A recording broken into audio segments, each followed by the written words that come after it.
Señoras, señoritas y señores, buenas tardes. Estudiantes de primero BGU, para mí es un honor dirigirme por medio de esta plataforma.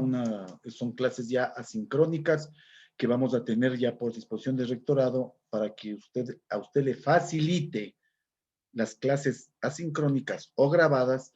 A usted le facilita ver a cualquier hora, si no entendió algún tema, repetirse y así sucesivamente. Esas son las ventajas de tener clases asincrónicas. Aparte de eso, usted no está sujeto al computador por una hora, sino usted, el tiempo que tenga disponible, usted puede accesar a estas clases.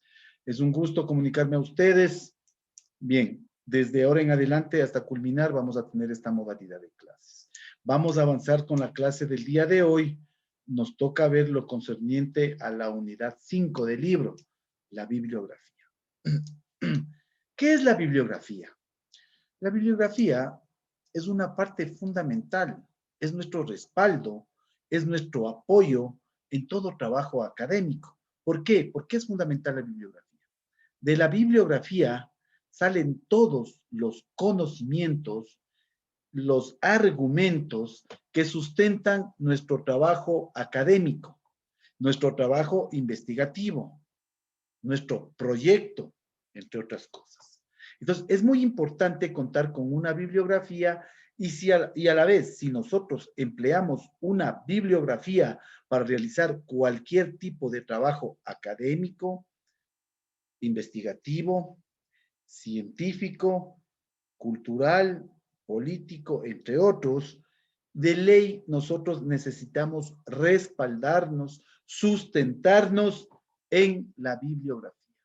La bibliografía no es más que todo nuestro respaldo conceptual, todo nuestro respaldo en contenidos de diferente tipo de asignatura. Puede ser contenido educativo, un contenido en matemáticas, contenido en ciencias naturales, contenido en sociales, contenido en N cosas. Nuestro respaldo bibliográfico es la bibliografía, ¿no es cierto? Es decir, todos los libros que empleamos para darle forma a nuestro trabajo académico, toda la información que sacamos o extractamos de libros, revistas, entre otras cosas, todo eso constituye la bibliografía. En la actualidad nosotros utilizamos bastante lo que son las páginas electrónicas o internet. Ahí tenemos ya la webgrafía y la linkgrafía. En este caso, el día de hoy vamos a hablar de la bibliografía. La bibliografía consiste en realizar una lista ordenada alfabéticamente de las fuentes que nosotros hemos consultado, ¿sí? Para confeccionar nuestro determinado trabajo investigativo, académico, entre otros. La bibliografía es esa, ¿no es cierto? Es la lista ordenada alfabéticamente de todas las fuentes consultadas.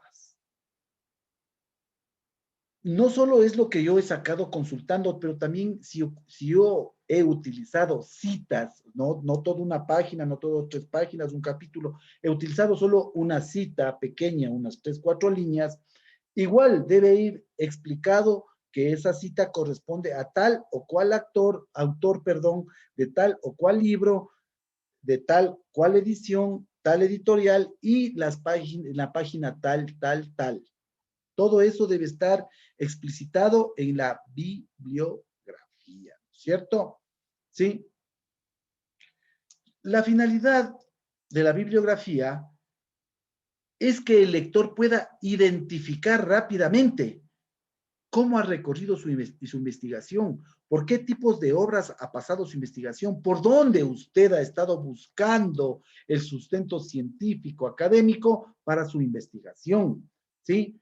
Además, si usted tiene una bibliografía perfectamente ordenada y realizada al pie de su trabajo académico, le da mayor confiabilidad, le da mayor credibilidad a ese trabajo académico, a ese trabajo investigativo, ¿no es cierto? Ya que esa bibliografía bien realizada y bien puesta al final de su trabajo, ¿sí?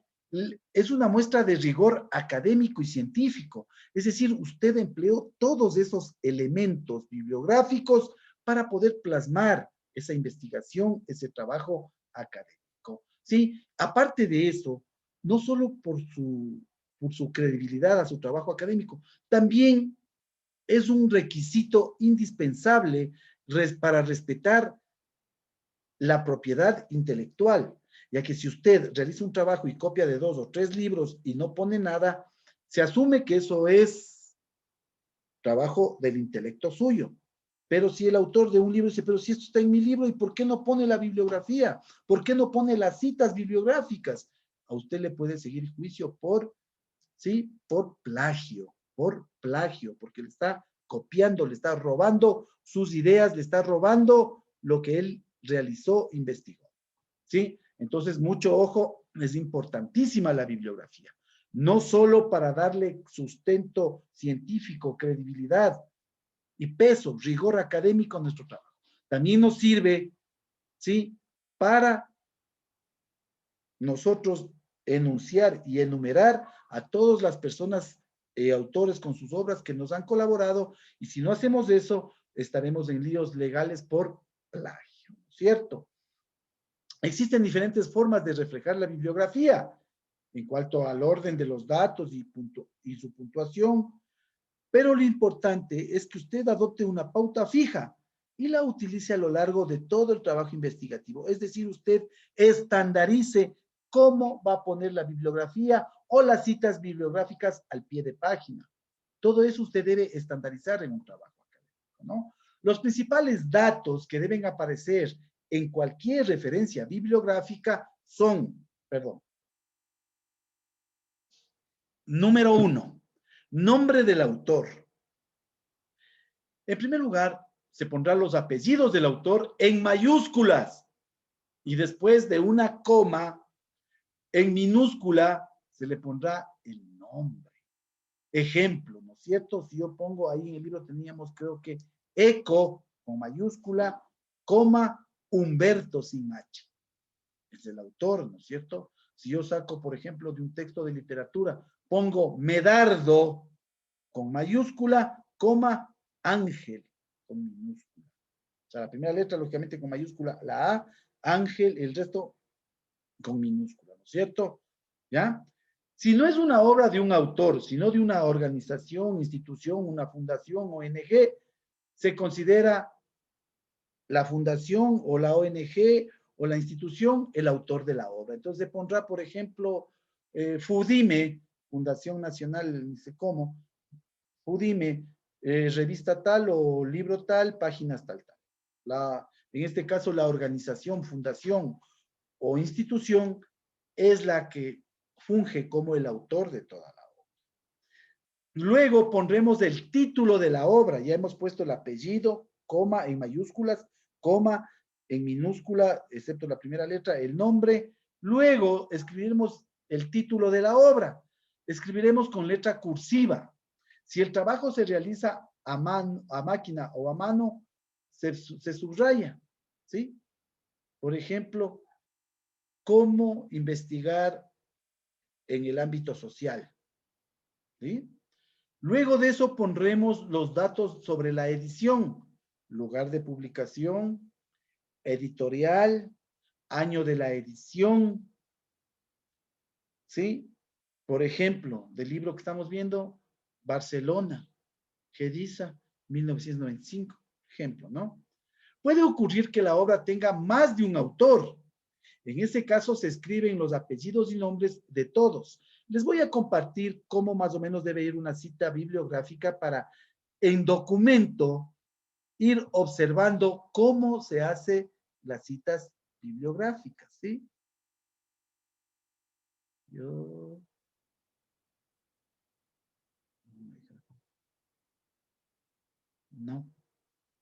No sé qué pasó. Vamos al libro, ¿ya? No hay problema.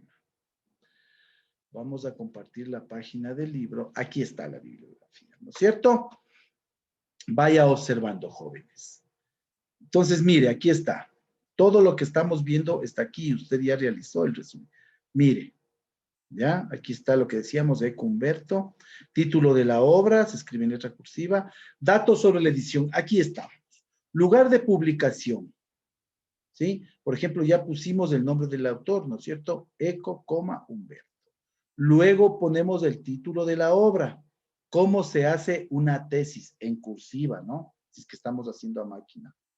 O a mano, se le subrayamos únicamente. Eso nos dice la teoría. Luego ponemos datos sobre la edición, lugar de publicación, la editorial que hizo de empastar el libro, el año de la edición. Ejemplo de lo que estamos viendo, ¿no es cierto? De Eco Humberto, de cómo se hace una tesis. Barcelona, Gediza es la editorial. La ciudad es Barcelona, ¿sí? El lugar de publicación es Barcelona. La editorial es Gediza y el año de la edición es 1993. Puede ocurrir que la obra tenga más de un autor. En este caso se escriben los apellidos y los nombres de todos. De todos. Por ejemplo, los apellidos siempre van con letra mayúscula, ¿no es cierto? Y la inicial en mayúscula del nombre. Y luego se le nombra al siguiente autor. Y ahí sí la obra, gramática española. Por ejemplo, literatura Guaidós, ¿sí? O, perdón, Ciudad Caracas, literatura Guaidós, año 1982, etc. Si la obra tiene más de 3 autores, se cita solo el apellido del primero y se añade et al, abreviatura el al. ¿Y qué quiere decir? Entre otros. Ejemplo, López García a et al, lingüística general y aplicada. ¿Sí? Eso es, jóvenes, en cuanto a la bibliografía. ¿Ya?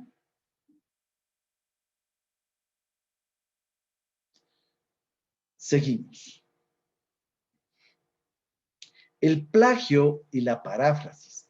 Nosotros habíamos visto, topado el punto de que si usted no pone bibliografía, no hace las citas bibliográficas, usted está cayendo en un delito, ¿no? Que es el plagio. Un delito, que es el intelectual, que es el plagio. Pero, ¿qué es el plagio? ¿Y cómo nosotros podemos evitar de que nos acusen de plagio? Aquí viene el capítulo El plagio y la paráfrasis. La paráfrasis, me adelanto, ya sabemos que parafrasear es leer un artículo, unas líneas o un texto, y luego yo con mis propias palabras voy redactando. Y para evitarme que me acusen de plagio, hago paráfrasis. Por ejemplo, un libro de psicología. Sigmund, voy a parafrasear el, el subconsciente según Sigmund Freud, ¿no? Y digo, en el libro, El uso del subconsciente de Sigmund Freud, parafraseando en su página 80 a la 85, dice que el subconsciente es donde nosotros guardamos todas nuestras fobias, todo nuestro lado oscuro de nuestra personalidad, de nuestra emocionalidad, y es por ello que cuando entramos a un estado de subconsciencia, comienzan a brotar de manera voluntaria los comportamientos regidos con las leyes sociales. Mire, ya he puesto lo que dice Sigmund Freud, pero parafraseando ya le he nombrado, le he dado la obra, le he dicho las páginas que estoy parafraseando, pero no estoy poniendo tal cual está escrito en el libro, sino lo que yo pienso, cómo le parafraseo ese punto de vista del autor de ese libro. Ahí ya no caigo en plagio porque le estoy nombrando, ¿no es cierto? Y parafrasear, le estoy nombrando que estoy ocupando una parte del texto, ¿sí? Y que no le estoy copiando, sino le estoy interpretando desde mi visión. Bien, eso es la paráfrasis, ¿no es cierto? Expresar con palabras propias otras ideas. Expresar con palabras propias el contenido de un determinado texto, ¿sí? Entonces ahora vamos a ver el plagio. ¿Qué es el plagio? Se considera plagio a toda práctica en la que se toman como propios textos o ideas de otro autor sin reconocerlo. Ojo, se considera plagio a toda práctica en la que se toman como propios textos o ideas de otro autor sin reconocer.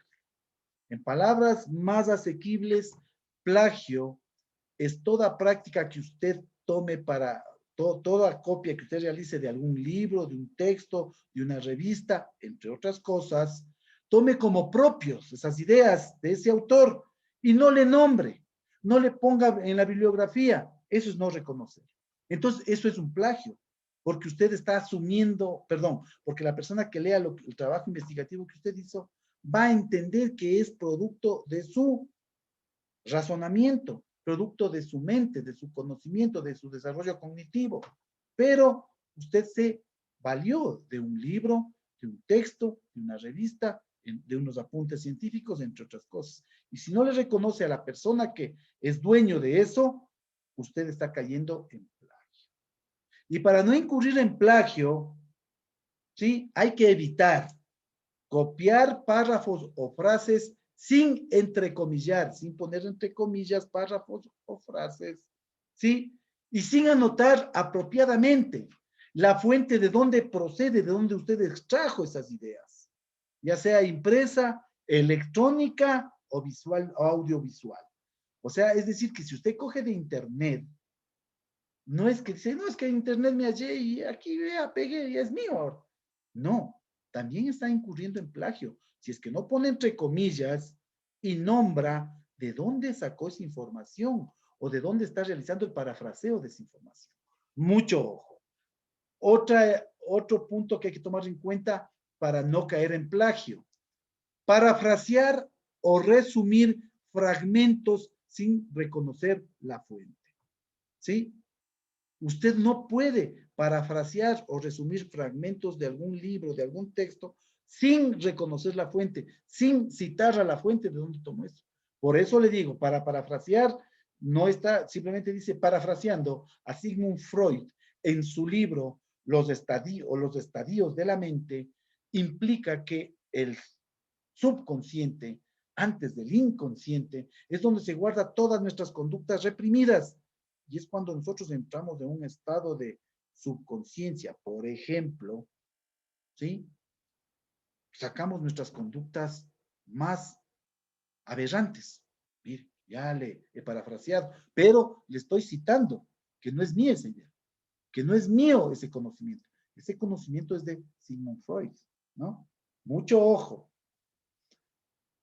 Otro que no se puede hacer para evitar el plagio es hacer un correcto uso de la paráfrasis.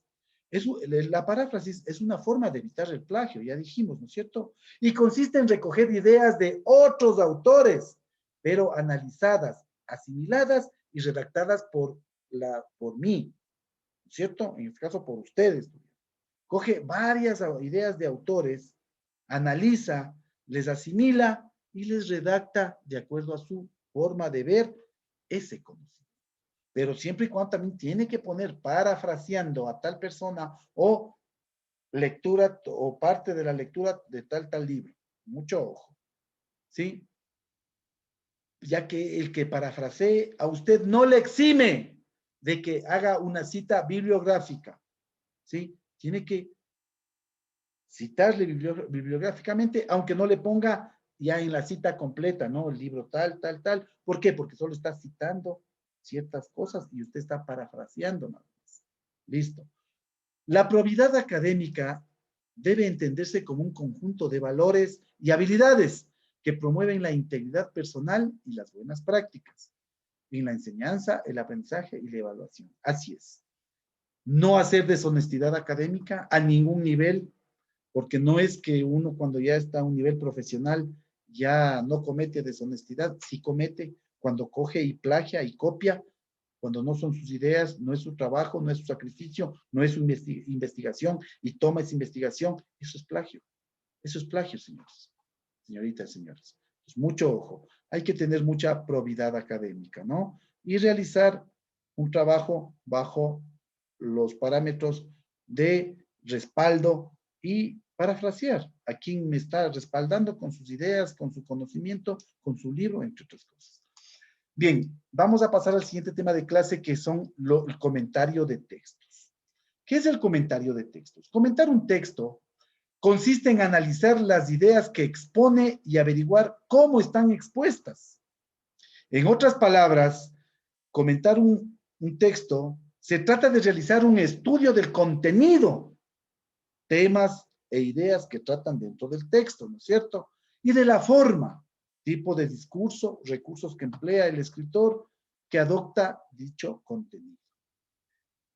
Este estudio de textos nos permite después opinar con argumentos acerca del texto.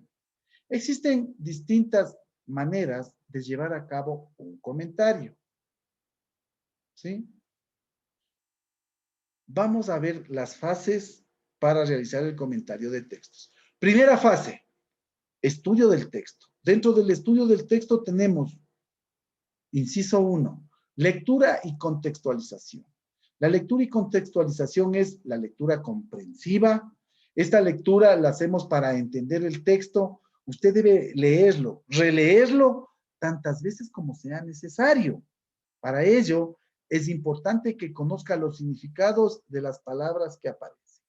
Yo siempre les he dicho, señoras, señoritas y señores, cuando usted va a hacer lectura comprensiva o comprensión lectora, usted siempre tenga un diccionario a la mano, porque va a existir terminología técnica o terminología que usted no maneja, palabras que usted necesita recurrir a un diccionario para hilar, para complementar, para que exista un desarrollo cognitivo eficiente en su mente.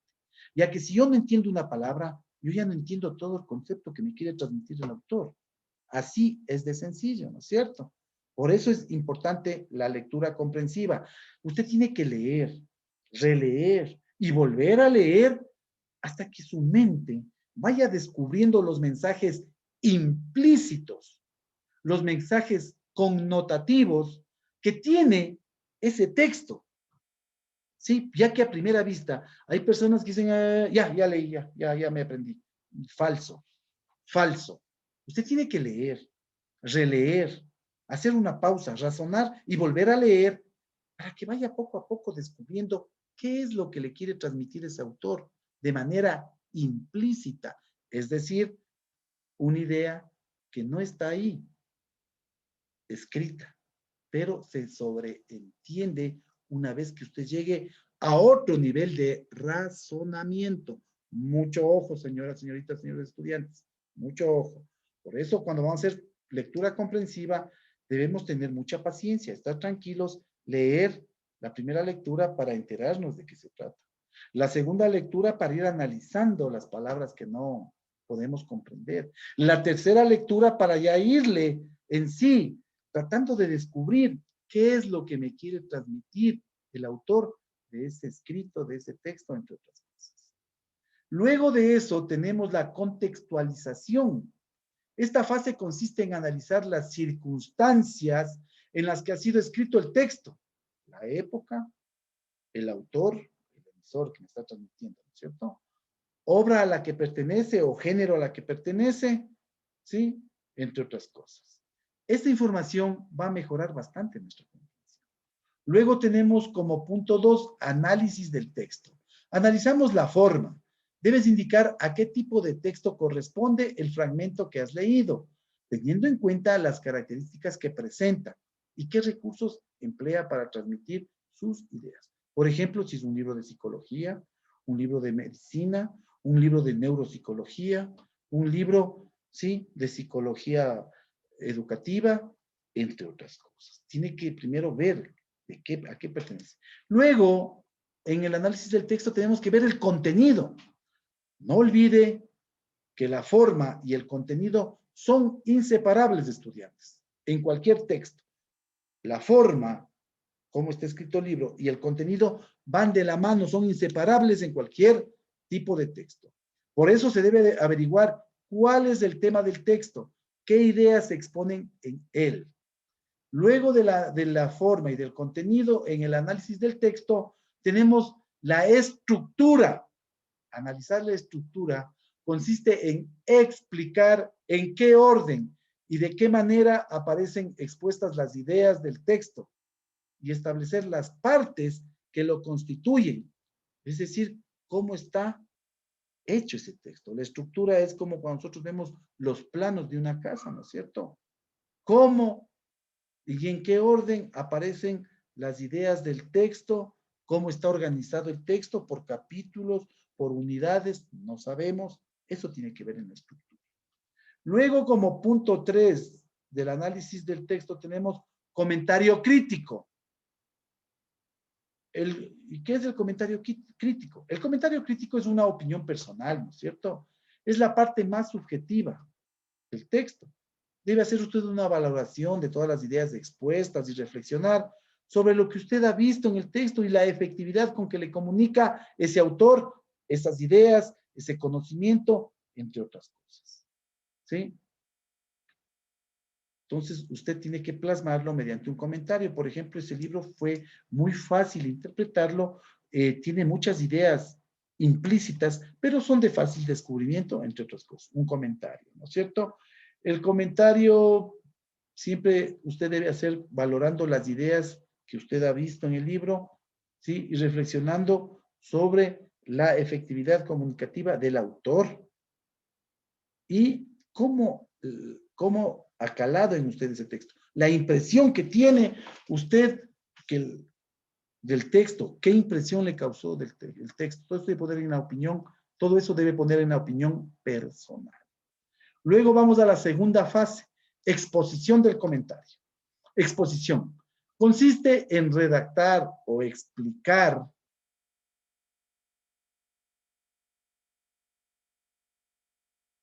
oralmente lo que has aprendido sobre el texto y la opinión del texto. Para ello, debes tener en cuenta todos los datos obtenidos anteriormente, los que vimos anterior, ¿no? Recomendaciones para realizar un buen comentario de textos. Comprensión. Para comprender un texto, usted debe, ya lo dijimos, debe leerlo atentamente y consultar en el diccionario los significados de todas aquellas palabras que ustedes conozcan, ¿no? Dicen, creo que esto significa esto. No. Si está en duda, vaya al diccionario, puede ser que sea lo contrario, ¿sí? Luego, la localización consiste en situar el texto en relación con su autor y el tiempo en que se escribe. Esto le ayudará a usted a entender mejor el texto y a realizar un buen comentario.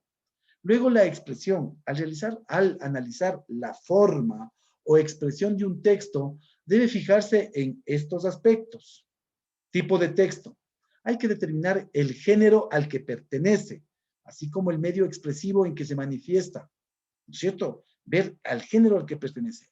¿Es un género narrativo? ¿Es un género lírico? ¿Es un género académico? ¿Es un género dramático? ¿Sí?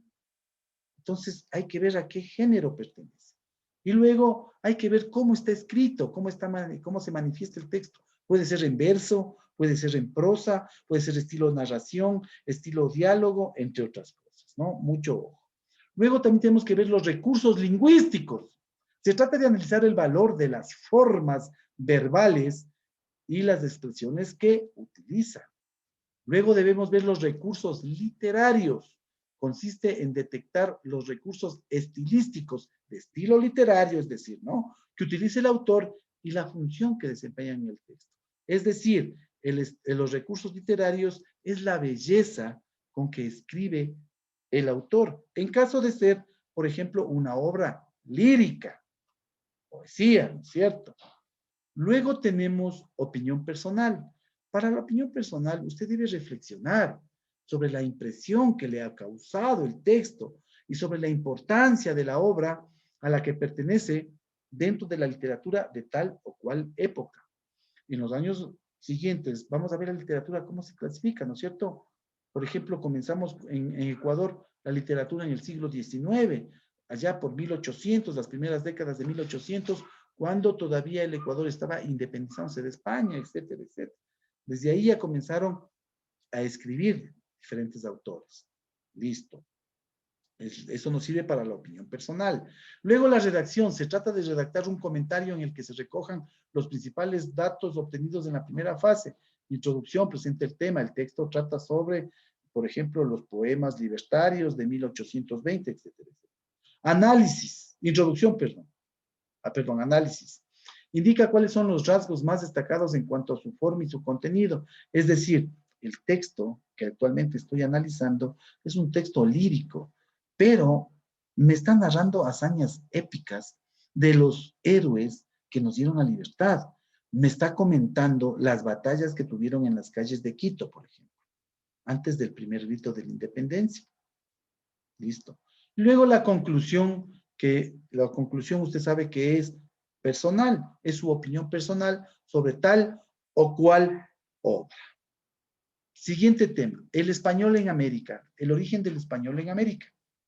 Antes de la colonización de América, que fue en octubre de 1492, antes de eso el continente estaba poblado por habitantes autóctonos de diferentes razas y culturas que tenían sus propias lenguas vernáculas, ¿no es cierto?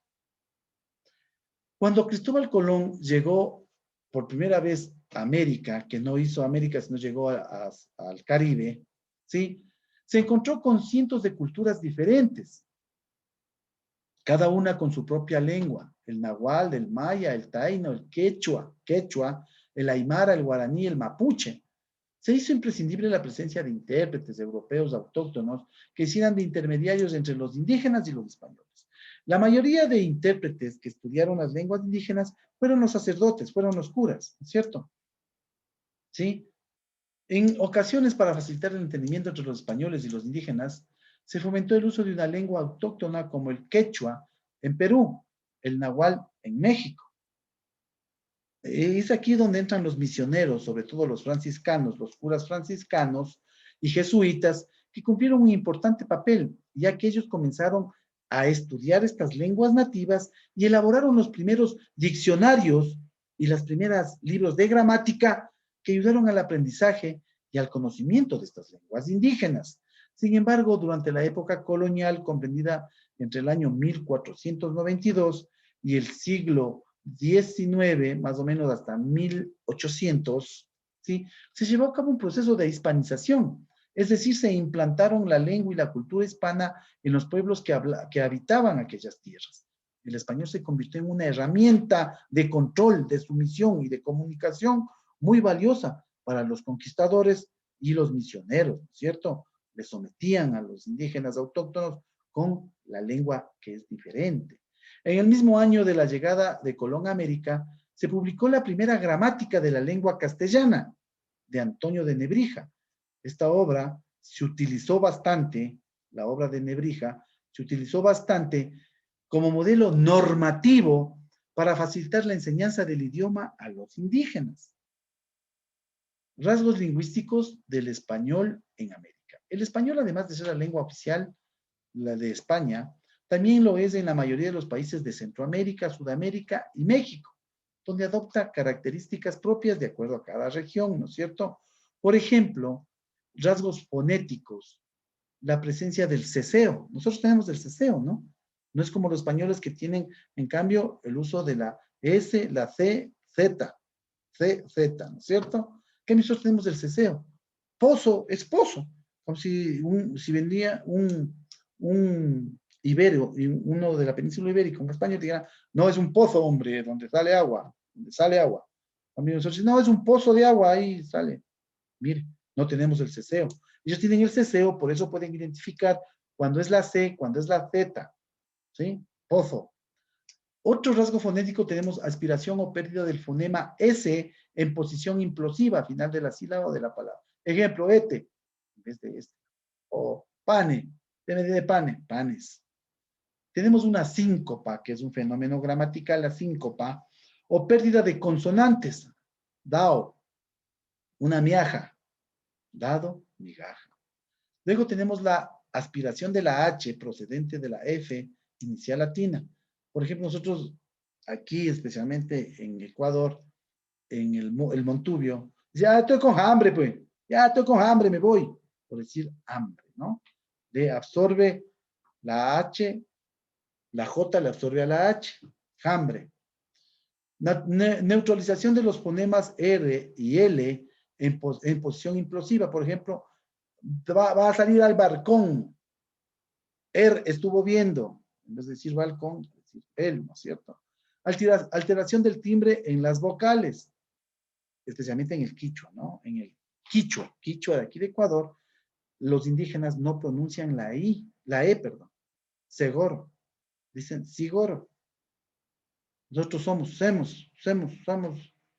Entonces, eso usted cuando entra en contacto con los quichuarismos, usted va a ver que sí se da eso en nuestra región. El léxico, la forma de hablar, se caracteriza por los siguientes rasgos. Empleo de arcaísmos. ¿Qué será el arcaísmo? Cuando dicen esas ideas arcaicas que tienes. Arcaísmo. Palabras antiguas, ¿no? Que es muy poca su uso y especialmente las nuevas generaciones ya no usan esas palabras.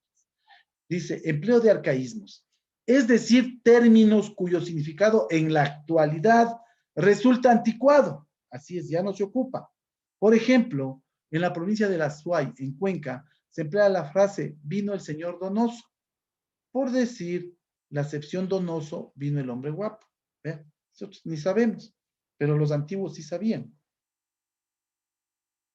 Otro léxico, léxico o la forma de hablar se caracteriza por la introducción de numerosos neologismos, que es lo contrario a los arcaísmos. Los arcaísmos son palabras antiguas que ya están en desuso y ya las nuevas generaciones no saben su significado, arcaísmo.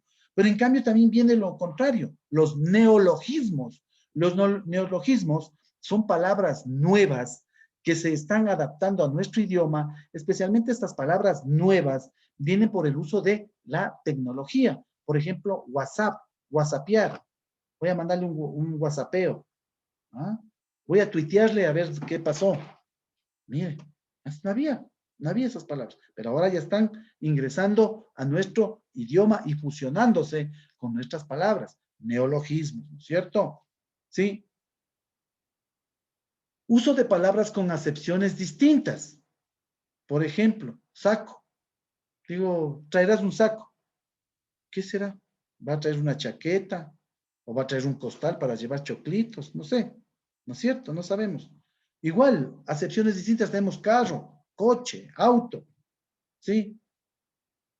Mire, entonces, todo eso hace que nuestro léxico vaya cambiando sobre la base de los diferentes escenarios y entornos en los cuales estamos. De ahí viene ya el lenguaje formal, el lenguaje coloquial, el lenguaje vulgar. Mucho ojo, estudiantes. El uso de palabras con acepciones distintas, ya vimos, ¿no es cierto?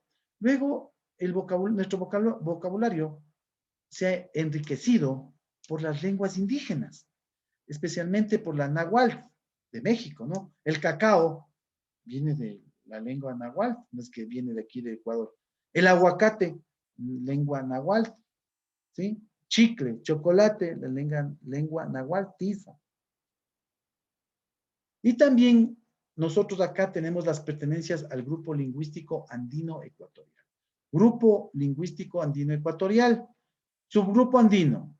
El quechua, por ejemplo. Ecuatorial no es que está en Ecuador, ¿no? Sino en la línea ecuatorial para abajo. Mucho ojo. Por eso es grupo andino ecuatorial, desde la línea del Ecuador, desde nuestro país para abajo. Por eso tenemos el quechua, que es hablado principalmente en Perú y Bolivia por 6 millones de indígenas. Fue la lengua oficial del Imperio Inca. Algunos términos del quechua son cóndor, caucho, chirimoya, quechua. El quechua hablado en el Ecuador se denomina quichua, ojo, el quechua hablado en Ecuador se denomina quichua, el quichua es ecuatoriano, posee una ortografía unificada y es hablada por alrededor de 1 millón de hablantes. Luego también tenemos el lenguaje aymara, ¿no es cierto? Precedió al quechua en Bolivia el aymara. Fue la lengua más hablada en la zona de los Andes. Del aymara provienen ainé, préstamo, sora, maíz germinado, y chinchilla, mamífero roedor. Luego tenemos el subgrupo ecuatorial, arahuaco, lengua autóctona de los pueblos indígenas de las Antillas, ¿sí? Términos arahuacos son cacique, caoba, colibrí. Luego tenemos el araucano, conocido como mapuche. Este idioma lo hablan 1 millón de personas en Chile, el mapuche, indígenas mapuches, hay más en Chile, ¿no? Palabras que provienen del araucano son quila, caña, quiaca, árbol, sumel, calzado semejante a las botas. No, eso no usamos aquí esas palabras. Luego tenemos el guaraní, lengua hablada principalmente en la zona de Paraguay. Son palabras guaraní, camaru, árbol, maracaná, papagayo, que no lo utilizamos. Bien, luego nosotros en nuestro idioma, en Ecuador, tenemos bastante influencia de quichuismo, ¿no? Otros decían quechuarismo, pero es quichuismo, porque nosotros hablamos del quichua en Ecuador. Y las palabras que se derivan del quichua son quichuismos, no son quechuarismos, son quichuismos. Los quichuismos, nuestro español en América Latina, tiene muchos préstamos de las lenguas indígenas que poblaron primeramente estas tierras antes de que lleguen los españoles, ¿no es cierto? Algunas de estas palabras son usadas no únicamente por el país que ocupa el territorio de los pueblos ancestrales, sino que se han expandido a todos los países del habla hispana. Ejemplo, cacique, lengua caribe, chicle, del nahual, canoa, ¿sí? La palabra canoa viene del taíno, cigarro viene del maya, huracán del taíno, iguana del arahuaco antillano, ¿sí? Chocolate del náhuatl de México, papa, la papa viene del quichua directamente de aquí de Ecuador, no la papa, aguacate del náhuatl, puma del quichua, el puma, ¿no? Los pumas que hay en la serranía. Sin embargo, el español del Ecuador tiene algunas particularidades, pues existen ciertos quichuismos que solo son empleados dentro del país. Los quichuismos son préstamos léxicos, préstamos de palabras de la lengua quichua, que están integrados en el español del Ecuador, y especialmente en el español de la región interandina, los quichuismos, ¿no es cierto? Por ejemplo, hay palabras chapa, verásle al chapa, echarás una chapa, policía, ¿no? Chaquiñán, atajo. Chucchucara, es un plato de mezcla de carne de puerco, de fritada, ¿no es cierto? Es un plato típico. Huasipungo, incluso hay un libro que se llama Huasipungo, que es una pequeña porción de terreno que daba el hacendado al indígena para que le trabaje gratis. Le daba ahí que él trabaje este pedazo de tierra. Este pedazo de tierra generalmente era en una ladera, era inaccesible, y ahí se daba modos el indígena a trabajar, ¿no? Para producir para su comida. Chuya, impar. El guango, trenza. Pupo, ombligo. Chucho, desnudo. Canguil, mote, son palabras quichuistas, ¿no es cierto? Que vienen del quichuismo. Existen quichuismos como préstamos puros y quichuismos que se han adaptado al español. Por ejemplo, palabras como yaguar locro, yaguar, sangre, locro, sopa de papas. Entonces, por ahí está, ¿no? Yaguar locro, achachay, arraray, changa, carishina, guagua, son calcadas de la lengua quichua, mientras que amarcar del quichua marcana o poroto del purutú se han adaptado para que empaten con las formas del español, así es, ¿cierto?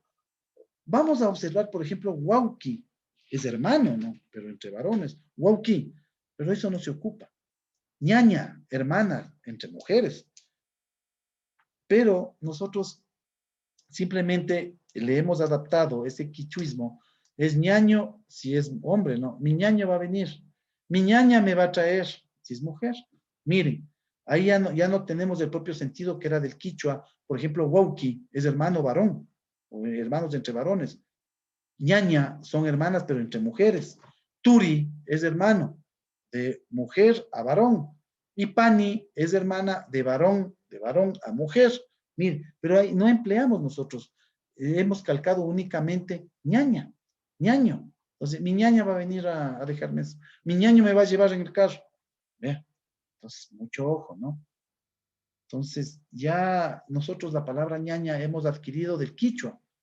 Pero si bien es cierto que sí hemos hecho un calco, pero ya solamente usamos ñaño o ñaña. Ñaño en masculino, ñaño en masculino, perdón, ñaña en femenino. Conexión con la antropología. La mitad de las 7,000 lenguas que se hablan en el mundo están en peligro de extinción. Alguna vez yo les dije que cuando estaban en noveno, las lenguas tienen su etapa de vida. Las lenguas nacen, crecen, se reproducen y llega un momento en que mueren las lenguas. ¿Cuándo mueren las lenguas? Las lenguas mueren, sí, mueren las lenguas. Hay lenguas muertas. Por ejemplo, una lengua muerta es el arameo, el idioma que hablaba Jesús, el arameo. Es una lengua muerta, ya nadie habla. En ninguna región hablan el arameo. Las lenguas mueren cuando muere la última persona que hablaba esa lengua. Por ejemplo, pongo un ejemplo nada más. Vamos a decir que el quichua va a ser una lengua muerta. Entonces, cuando muera la última persona que habla quichua, morirá esa lengua, porque ya nadie va a hablar, porque ya no sabe los significados, no sabe su léxico, no sabe su significación, no sabe cómo empatar, no sabe nada. Muere esa lengua y queda en desuso, ¿no? Entonces, las lenguas, hablando antropológicamente, tienen un ciclo de vida. Las lenguas mueren, sí, mueren las lenguas. ¿Que hay lenguas muertas? Sí, hay lenguas muertas en el mundo. Arameo, hay la lengua que usaban los mesopotámicos, y hay un montón de lenguas muertas que ya solamente estudiosos, antropólogos, ¿sí? Historiadores son los que estudian esas lenguas y saben su significación, pero no es que saben totalmente, algo interpretan, ciertos escritos, ciertos vestigios, cuando hacen excavaciones, ¿no? Entonces, esa es la situación, jóvenes, en nuestras lenguas, ¿sí? Y con esto hemos culminado el capítulo 5. Para la próxima semana, no me presente deberes, por favor. Ahí quedemos. Yo les avisaré para seguir haciendo tareas. Dejémosle ese capítulo 6 ahí. La próxima semana y unas semanas atrás, adelante, quiero también reforzar ciertos conocimientos. Parece que estamos yendo muy rápido. Tranquilos. Cualquier situación, cualquier recomendación, señoras, señoritas, señores estudiantes, por favor, a mi teléfono, a mi WhatsApp, cualquier duda, cualquier pregunta, estoy presto a responder. Que tengan un excelente feriado, cuídense, ha sido un placer el compartir con ustedes estas clases. Que tengan una buena tarde y un excelente feriado de carnaval. No me envíen tareas esta semana, por favor. Hagamos una pausa en las tareas. Repito, hagamos una pausa en las tareas, quedémonos ahí. ¿Sí? Descansen este feriado, descansen este fin de semana, pasen con sus familias, disfruten. Que tengan un excelente feriado.